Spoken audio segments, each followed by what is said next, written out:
Bismillahirrahmanirrahim. Sekarang adalah hukmu tajhiz syahidi. Hukum mempersiapkan orang yang matinya adalah mati syahid. Apakah semuanya diwajibkan bagi kita yang masih hidup, seperti memandikan, mengkafankan, mensolatkan dan sebagainya, atau tidak? Maka pengarang hafizahullah beliau mengatakan bahwasanya syahid ini terbagi kepada 3 bagian. Syahid, orang yang matinya mati syahid, terbagi menjadi 3 bagian. Yang pertama adalah syahidud dunya wal akhirah. Orang yang meninggalnya kategorinya syahid dunia dan akhirat. Jadi orang yang pertama, ada orang yang matinya mati syahid dunia dan akhirat. Siapa ini orang yang mati syahid dunia akhirat? Pengarang hafizahullah dia mengatakan man qutila fi maqra'atil kuffari, orang yang meninggal dunia pada waktu berperang melawan orang-orang kafir atau musyrikin, wa kanat niyatuhu i'la'a kalimatillah, dan niatnya pada waktu dia berperang melawan kufar, orang-orang kafir, adalah meninggikan kalimat Allah Subhanahu wa taala. Jadi ada orang yang meninggal dunia pada waktu dia berperang melawan orang-orang kafir dan niatnya adalah niat meninggikan kalimat Allah, yakni kalimat la ilaha illallah, maka dia adalah orang yang disebut dengan syahid dunia dan akhirat. Kenapa demikian? Dinamakan dalam hukum syara, dalam hukum agama, orang yang syahid dunia akhirat, li'annahu yu'ta hukma syahidi fid dunya wa kadzalika fil akhirah. Karena orang tersebut diberikan pangkat dalam hukum syariat, orang yang meninggalnya syahid dunia dan syahid akhirat. Langsung Allah yang memberikan pangkat ini.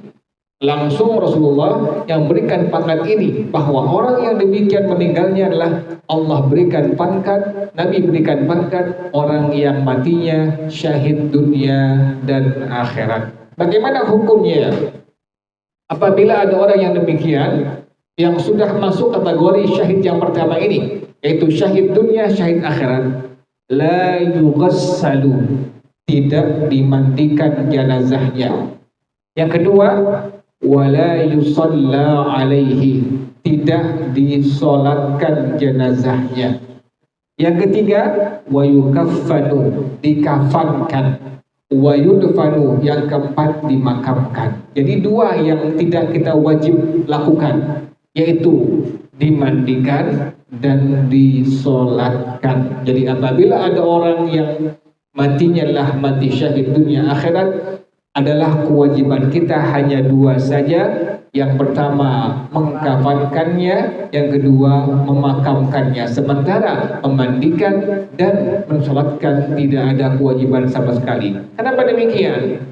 Seperti itu dalam hukum syara. Apabila ada orang yang merupakan syahid dunia akhirat, hanya kewajiban kita adalah mengkafankan dan memakamkannya.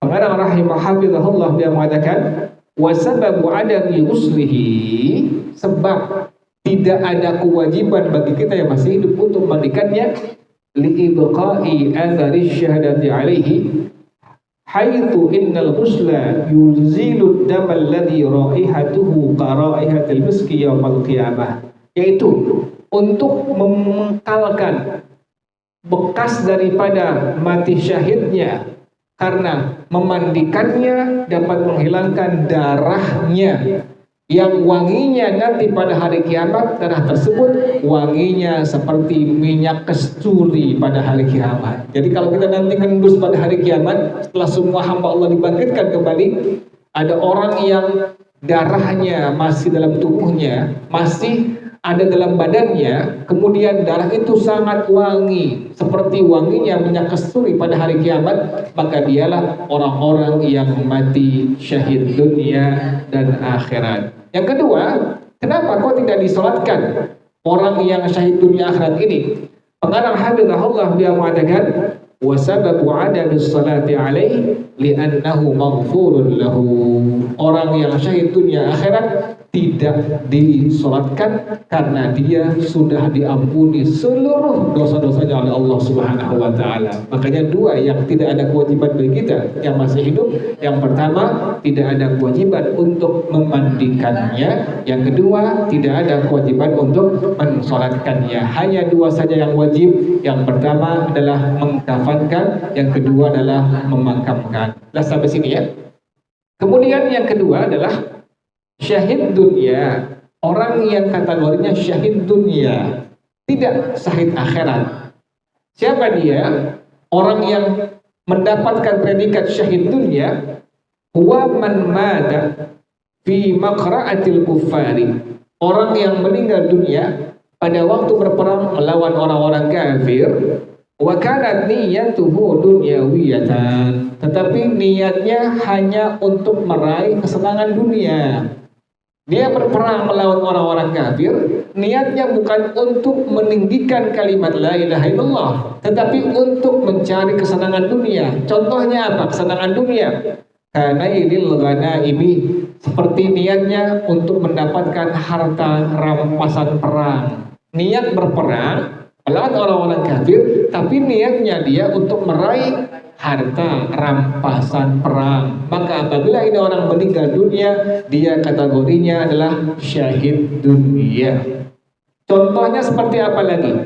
Awis sum'ati bainan nasi, atau dia ingin orang dengar. Dia berperang membela apa-apa, melawan orang-orang kafir, tapi niatnya agar orang dengar bahwa dia syahid. Nah, ini orang juga sama. Syahid ini adalah syahid dunia saja. Bagaimana hukumnya orang yang demikian seperti ini model yang kedua ini syahid dunia? Li'annahu hukma yu'ta hukma syahidi fil ahkamid dunyawiyah wa la yu'ta martabat syuhada yaumil qiyamah. Dia hanya diberikan predikat syahid dunia di dunia saja, tetapi tidak diberikan kepadanya predikat tingkatan derajat orang yang mati syahid nanti di hadapan Allah pada hari kiamat. Di hadapan Allah pahala syahidnya tidak ada sama sekali. Hukumnya bagaimana? Wa hukmuhu ka hukmi syahidid dunya wal akhirah. Hukumnya sama seperti orang yang syahid dunia akhirat. Bagaimana rinciannya? Fala nughassiluhu wa la nusalli alaihi. Tidak ada kewajiban untuk memandikannya, tidak ada kewajiban untuk salatkannya. Wa nukaffinhu wa nadfanhu, tapi dua yang wajib yaitu mengkafankan dan memakamkannya. Inilah orang yang disebut dengan syahid dunia saja. Wallahu a'lam bishawab. Silakan dari jamaah yang bertanya.